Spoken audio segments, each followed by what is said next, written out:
चल यार, और जल्दी जल्दी लोहड़ी का सामान खरीद लेते हैं। मम्मी के कई फोन आ गए ने, शाम की तैयारी भी करनी है। ਹੁਣ ਰਹਿ ਕੀ ਗਿਆ लेने वास्ते हैं? सारा सामान तो ऐसे ही खरीद चुके हैं। ओहो, भूल गया, मम्मी ने पॉपकॉर्न बोले सी, गजगरी बड़ी मूंगफली तो हो गई। पॉपकॉर्न वेख किधरे कोई खड़ा है ठेले वाला थे, वो सामने खड़ा है। अंकल जी किवे देते ने पॉपकॉर्न? पुत्र ये 10 रुपए का पैकेट है ते ए वाला 20 रुपए का। दे दो अंकल जी, 10 रुपए वाले 10 पैकेट दे दो। ये लो 100 रुपए। लाओ बाबूजी, जल्दी से गले में से पैसे निकाल कर दो, मुझे अपने दोस्तों के साथ लोहड़ी की पार्टी करनी है। सुरजीत पुत्र, मेरे पास इतने पैसे नहीं है कि मैं हर वेले देता रहा। मुझे पता है बाबूजी, आज लोहड़ी का त्योहार है, आज आपकी अच्छी खासी कमाई हुई होनी है, चुपचाप गले में से पैसे दो। सुरजीत क्या कर रहा है? ये थोड़े बहुत पैसे ही कमाए हैं सुबह से, पर घर का किराया देना है भाई, तेरी मम्मी की दवाई। सुरजीत सुन। अरे अंकल जी, ये कौन था जो आपके पैसे निकाल कर ले गया? मैं अभी उसे बताता हूँ। इन्नी हिम्मत दोस्ती है अपने दे बड़े दे नाल किवे गल करते ने, ओनू मैं बताता हूँ। रहने दे पुत्र जी, वो मेरा बेटा है, गलत आदतों में पड़ गया है। पिछले साल ब्याह कराया सी कि सुधर जाएगा, पर कुछ ठीक नहीं हुआ, सारा दिन इधर उधर दोस्तों के साथ। इस बुजुर्ग व्यक्ति का नाम अमरजीत सिंह है। लोहड़ी का त्योहार है और अमरजीत सिंह पॉपकॉर्न का ठेला लगा रहा है, जिससे कि वो अपने गरीब परिवार के लिए पैसे कमा सके। रणवीर नाम का वो लड़का जो कि अमरजीत सिंह से पॉपकॉर्न खरीद रहा था, उसके सामने ही अमरजीत सिंह का बेटा सुरजीत जबरदस्ती गले में से पैसे निकाल कर ले गया। रणवीर एक पैसे वाले घर का लड़का है। अमरजीत रणवीर को अपने बारे में बताता है। अंकल जी, आपकी हिम्मत की तो दाद देनी होगी, इतनी उम्र में भी आप मेहनत करके अपने परिवार को चला रहे हो, ये बहुत चंगी बात है। हम जैसे बच्चों को तो आपसे सीखना चाहिए, पर आपके बेटे सुरजीत को कुछ तो समझ होनी चाहिए। आप चिंता मत करो, आज लोहड़ी का त्योहार है, आज आपके सारे पॉपकॉर्न बिक जाएंगे, मैं आपसे वादा करता हूँ। और दलबीर, और गल सुन, अपने मोहल्ले में हमारी दुकान खाली है ना, वो आज अंकल जी को देंगे। चलो अंकल जी, आज लोहड़ी के त्योहार पर आपकी पॉपकॉर्न की दुकान होगी। हमारी कॉलोनी से बाजार बहुत दूर पड़ता है, कॉलोनी में ही पॉपकॉर्न, मूंगफली और रेवड़ी मिल जाएगी, तो सब सोसाइटी वाले आपसे ही खरीदेंगे। रणवीर अपने दोस्त के साथ मिलकर बुजुर्ग व्यक्ति को अपने घर के पास वाली अपनी दुकान दे देता है और मूंगफली और रेवड़ी की भी बोरियां रखवा देता है। अपनी सोसाइटी में मूंगफली, रेवड़ी और पॉपकॉर्न की दुकान देखकर सोसाइटी वाले बहुत खुश होते हैं। कुछ ही देर में अमरजीत की दुकान के पास सोसाइटी वालों की भीड़ लग जाती है। बाबूजी, 2 किलो मूंगफली, 1 किलो रेवड़ी ते 50 रुपए दे पॉपकॉर्न दे दियो। आंटी जी सही हो या ना, ये दुकान सोसाइटी में लग गई। हाँ पुत्र, ये तो बहुत बढ़िया हुआ, नहीं तो बाजार तो यहाँ से बहुत दूर है और शाम को लोहड़ी के टाइम तक बाजारों में इतनी भीड़ हो जाती है कि घर आने में समय लग जाता है। ये अच्छा हुआ यहाँ दुकान लग गई। कुछ ही घंटों में अमरजीत ने दुकान का सारा सामान सोसाइटी के लोगों को बेच दिया, इससे उसकी बहुत कमाई हुई। शाम को वो रणवीर से बोला, वो पुत्र, ये आज की कमाई के पैसे हैं। अंकल जी, ये सारे पैसे आपके हैं, आपने इतनी मेहनत से यहाँ पर बैठकर लोगों को सामान बेचा, इसलिए ये पैसे आप ही रखो। पर पुत्र, सामान में तो तूने पैसा लगाया था, फिर ये सारे पैसे मैं कैसे रख सकता हूँ? ओ अंकल जी, ये मेरे मम्मी पापा हैं, आप इनसे पूछो, मैं इनसे पैसे नहीं लेता, बल्कि मैं तो ये सोचता हूँ कि इन्होंने मेरे लिए उम्र भर जितना किया है उतना मैं इनके लिए अंश भर भी कर लूँ तो ये बहुत बड़ी बात होगी। और वैसे भी आप मेरे पापा की तरह हो, इसलिए ये पैसे आप रखो। आज लोहड़ी के त्योहार पर एक बेटे की तरफ से एक पिता को तोहफा है। बाबूजी, रणवीर जो कह रहा है बिल्कुल ठीक है, आपको ये पैसे रख लेने चाहिए। हमें रणवीर ने आपके बारे में बताया, और तुसी चिंता न करो, मैंने रणवीर को कह दिया है हमारी ये दुकान खाली पड़ी है, अब से इस दुकान को आप चलाना। हमारी सोसाइटी में किराने की कोई दुकान नहीं है, इसलिए आप यहाँ किराने की दुकान खोलो, सब कुछ रणवीर संभाल लेगा। अंकल जी, कुछ देर में हम सब सोसाइटी के लोग मिलकर लोहड़ी जलाने वाले हैं, अब आप लोहड़ी का प्रसाद लेकर ही घर जाना। अमरजीत की आंखों में खुशी के आंसू थे। आज लोहड़ी के दिन अमीर और गरीब के बीच कोई भेदभाव नहीं था, पूरी सोसाइटी मिलकर लोहड़ी का त्योहार मनाती है। घर जाते हुए रणवीर के मम्मी पापा अमरजीत को कुछ नए कपड़े और उपहार देते हैं। घर जाकर अमरजीत अपनी पत्नी और बहू को सारी बात बताता है। लाजवंती, अब ये ले, सगन का लिफाफा गुंजन को पकड़ा दे, हमारी नूरानी की पहली लोहड़ी है और आज मेरे पास पैसे हैं कि हम अपनी बहू को लोहड़ी के त्योहार पर दे सके। वाहे गुरु, रणवीर पुत्र जैसा बेटा हर किसी को दे। काश हमारा सुरजीत भी सही रास्ते पर आ जाए। लाजवंती, ये नई जैकेट मैं सुरजीत के लिए खरीद कर लाया था, उसकी जैकेट बहुत फट गई है, इसलिए रास्ते में आते हुए मैंने उसके लिए लोहड़ी पर पहनने के लिए नई जैकेट खरीदी। जाओ उसे जाकर दे दे। सुरजीत, तेरे बाबूजी ये जैकेट लाए थे, पहनकर आंगन में आजा, सब मिलकर लोहड़ी जलाएंगे। देखा, सब आपको कितना प्यार करते हैं, आपको भी तो समझना चाहिए। सुरजीत नई जैकेट पहन लेता है, सब मिलकर लोहड़ी जलाते हैं। तभी सुरजीत की नजर अपने बाबूजी की जैकेट पर जाती है, जो कि बाजुओं से पूरी तरह फटी हुई थी। सुरजीत कभी अपने बाबूजी की जैकेट को देखता तो कभी अपनी नई जैकेट को। उसकी आंखों में आंसू आ जाते हैं और वो लोहड़ी के फेरे लेने के बाद जैसे ही अपने बाबूजी के पैर छूने लगता है, वो उन्हें गले से लगा लेता है। बाबूजी, मुझे माफ कर दो, मैं आपका अच्छा बेटा नहीं बन सका, पर मैं आपसे वादा करता हूँ मैं बिल्कुल बदल जाऊंगा। मैं सारी बुरी आदतें छोड़ दूंगा बाबूजी। सुरजीत, मेरे पुत्र। अमरजीत के लिए वो लोहड़ी खुशियाँ लेकर आती है। अगले दिन अमरजीत सुरजीत के साथ सोसाइटी में जाता है। रणबीर सुरजीत के बदलते व्यवहार को देखकर बहुत खुश था। अमरजीत और सुरजीत दोनों मिलकर सोसाइटी में किराने की वो दुकान चलाने लगते हैं। पर अब अमरजीत रणवीर को उस दुकान का किराया भी देने लगा, क्योंकि रणवीर के अमरजीत पर पहले ही बहुत एहसान थे, जिनका कोई मोल नहीं था।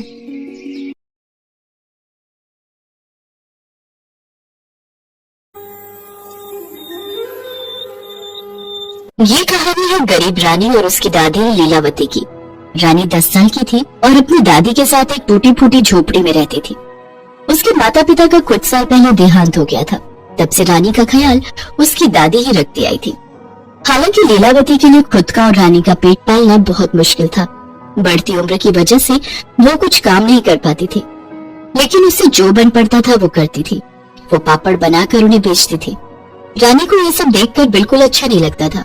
ऐसे ही एक दिन रानी अपनी दादी से बोलती है, अरे दादी, क्या कर रही हो आप? लाओ मैं करती हूँ, आपको तो बुखार था ना? अरे बिटिया, तो क्या हुआ, काम तो करना ही पड़ेगा ना। हाँ दादी, मैं हूँ ना, मैं बना लूंगी सारे पापड़ और उन्हें बाहर जाकर बेचूंगी भी। अब से आप कोई काम नहीं करोगी। हाँ हाँ, कर लेना सारा काम, पहले थोड़ी बड़ी तो हो जा। हो तो गई हूँ मैं बड़ी, अब आप देखना मैं कितने अच्छे पापड़ बनाकर दिखाती हूँ। मैंने सब सीख लिया है। रानी लीलावती की जगह खुद पापड़ बनाने लगती है और बाद में उन्हें बाजारों में बेचने भी जाती है। बड़ी मुश्किल से उन दोनों के खाने पीने का जुगाड़ हो पाता था। गर्मियां तो जैसे तैसे कट जाती थी, लेकिन सर्दी की दस्तक के साथ ही उन दोनों की मुश्किल बढ़ जाती थी। सर्दी से बचने के लिए उनके पास कुछ भी नहीं था। उनकी टूटी फूटी झोपड़ी में हर तरफ से ठंडी हवा आती थी और उनके पास इतने पैसे भी नहीं थे कि वो सर्दी से बचने के लिए गर्म कपड़े भी खरीद सके। रात के समय ओढ़ने के लिए एक कंबल था, वो भी पुराना होने की वजह से काफी नहीं था। लीलावती की तबीयत पहले से ही खराब थी और ऊपर से सर्दी का मौसम भी आ चुका था। ऐसे में रानी को अपनी दादी की फिक्र होने लगी और वो पूरा दिन मेहनत से पापड़ बनाती है और बाजार जाकर बेचती। लेकिन उसके पापड़ की बिक्री उतनी नहीं हो पाती थी जिससे वो ठंड से बचने के लिए कुछ इंतजाम कर सके। फिर एक दिन, बाबूजी पापड़ ले लो, देखो कितनी करारे हैं, बड़ी मेहनत से बनाई है मैंने, खरीद लो ना, खरीद लो, कम से कम एक पैकेट तो खरीद लो। मुझे पापड़ नहीं चाहिए, चलो यहाँ से। रानी उस दिन हर किसी से पापड़ खरीदने के लिए कहती रही, लेकिन उस दिन किसी ने उसका एक पापड़ भी नहीं खरीदा।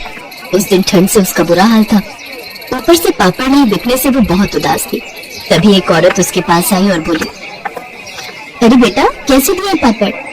जी 10 का पैकेट है। अच्छा, ऐसा करो 2 पैकेट दे दो। उस महिला का नाम सरोज था। बहुत देर से वो रानी को देख रही थी। उसे रानी पर तरस आ रहा था। उसने रानी से पापड़ के पैकेट खरीदे और फिर उससे बोली, बेटा तुम्हारा नाम क्या है? और ये बताओ बेटा, तुम्हें ठंड नहीं लग रही क्या? तुमने कितने पतले कपड़े पहन रखे हैं? जी आंटी, मेरा नाम रानी है और मेरे पास मोटे कपड़े नहीं है पहनने के लिए। अच्छा बेटा, तुम ऐसा करो, मेरे साथ चलो, मेरा घर यहीं पास में है, मेरे पास एक पुरानी शॉल है, वो मैं तुम्हें दे देती हूँ। ये सुनकर रानी खुश हो जाती है और उसके साथ उसके घर चल देती है। सरोज का आलीशान घर देखकर रानी को बहुत अच्छा लगता है। वो सरोज से कहती है, मैडम जी, आपका घर तो कितना अच्छा है, यहाँ तो बिल्कुल भी ठंड नहीं लग रही। हाँ बेटा, यहाँ ठंड नहीं है, दरअसल यहाँ रूम हीटर लगा हुआ है जिससे कमरा गर्म रहता है। ये लो, ये है गर्म शॉल, ये रख लो। वैसे मेरे पास और भी गर्म कपड़े हैं, वो अंदर दबे हुए हैं, फिलहाल तुम ये शॉल रख लो। बहुत बहुत शुक्रिया मैडम जी। अच्छा, तो मैं चलती हूँ। रानी अपने घर की तरफ चल देती है। घर पहुंचकर वो शॉल अपनी दादी को देती है और कहती है, दादी आप ये शॉल ओढ़ लो, ये पहनकर दादी आपको ठंड नहीं लगेगी। अरे लेकिन बिटिया ये तुझको कहाँ से मिली? दादी आज जब मैं बाजार में पापड़ बेच रही थी तब मुझे एक बहुत अच्छी मैडम जी मिली। उनका घर बाजार के पास ही था, उन्होंने ही मुझे ये शॉल दिया। आपको पता है उनका घर बहुत ही अच्छा है, वहाँ तो बिल्कुल भी ठंड नहीं थी। क्या कहते हैं उसे? हाँ हीटर लगा हुआ था वहाँ। दादी कितना अच्छा होता अगर हम भी ऐसे घर में रह सकते। अरे बिटिया हम गरीबों के नसीब में ये सारे सुख कहाँ, तू तो जानती ही है अपना हाल। अच्छा ये बता आज कितने पापड़ बिके? दादी बस 2 पैकेट जो मैडम जी ने मुझसे खरीदे। दादी अब अपना पापड़ कोई नहीं खरीदता। तू चिंता मत कर बिटिया, कल मैं जाऊंगी बाजार और तू देखना सारे पापड़ बेचकर ही वापस आऊंगी। नहीं दादी आप कहीं नहीं जाओगे, बाहर बहुत ठंड है, आपकी तबीयत वैसे भी ठीक नहीं है।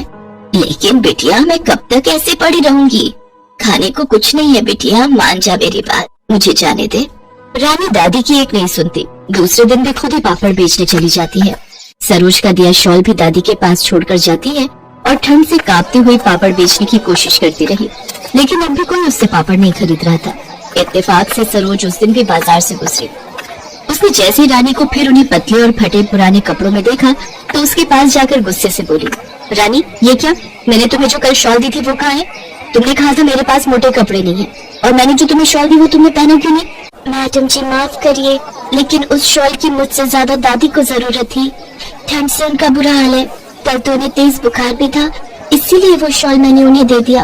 अरे तो ये बात तुमने मुझे कल क्यों नहीं बताई? चलो ऐसा करते, आज मैं तुम्हारे घर चलती हूँ, मेरे पास ये कुछ गर्म कपड़े हैं जो मैं वृद्धाश्रम देने जा रही थी। तुम्हारी दादी को अगर इनकी जरूरत है तो नहीं दे देते हैं, लेकिन सबसे पहले ऐसा करो तुम इसमें से कुछ पहन लो। जी आपका बहुत बहुत शुक्रिया। रानी सरोज के दिए हुए कपड़ों में से एक मोटा स्वेटर पहन लेती है और फिर उसे अपने साथ अपने घर लेकर जाती है। रानी के घर का हाल देखकर सरोज को बहुत बुरा लगता है। वो एक टूटी फूटी झोपड़ी थी जिसमें कई जगह से ठंडी हवा जा रही थी। दोनों अंदर जाते हैं। लीलावती शॉल ओढ़कर बिस्तर पर लेटी हुई थी। रानी उसके पास जाकर उससे कहती है, दादी देखो मेरे साथ कौन आया है। यही वो मैडम जी हैं जिन्होंने कल मुझसे पापड़ खरीदे थे और मुझे शॉल दी थी, और देखो इनके पास हमारे लिए और भी गर्म कपड़े हैं। रानी की बात का लीलावती कुछ जवाब नहीं देती। लीलावती बेसुध पड़ी थी। रानी ये देखकर घबरा जाती है। फिर सरोज लीलावती को छूकर देखती है। सरोज समझ जाती है लीलावती इस दुनिया को छोड़कर जा चुकी थी। उसका बूढ़ा शरीर ठंड की मार नहीं सह पाया। वो रानी को इस बारे में बताती है तो रानी फूट फूट कर रोने लगती है और रोते हुए कहती है, नहीं नहीं ऐसा नहीं हो सकता, दादी मुझे छोड़कर नहीं जा सकती। माँ बाबा पहले ही मुझे छोड़कर जा चुके हैं।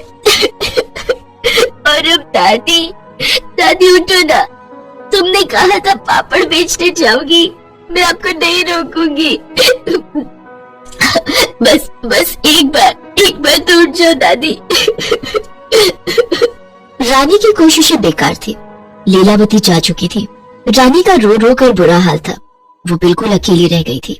सरोज को उस पर बहुत दया आई। सरोज ने उसके सिर पर हाथ रखा और बोली, रानी ऐसे रोते नहीं है बेटा, तुम्हारी दादी तुमसे बहुत प्यार करती थी ना, तो तुम्हें ऐसा रोता देख उन्हें कैसा लगेगा? और तुम ये बिल्कुल मत सोचो कि तुम अकेली हो गई हो। जिसका कोई नहीं होता उसका भगवान होता है। और फिर मैं भी तो हूँ तुम्हारे साथ।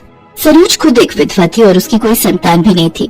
वो एक सरकारी टीचर थी, साथ ही एक समाज सेवी संस्था से भी जुड़ी थी। रानी की मेहनत और लगन से वो पहले ही प्रभावित थी, और लीलावती के चले जाने से रानी जब बिल्कुल अकेली पड़ गई तो सरोज ने उसका सहारा बनने का फैसला किया।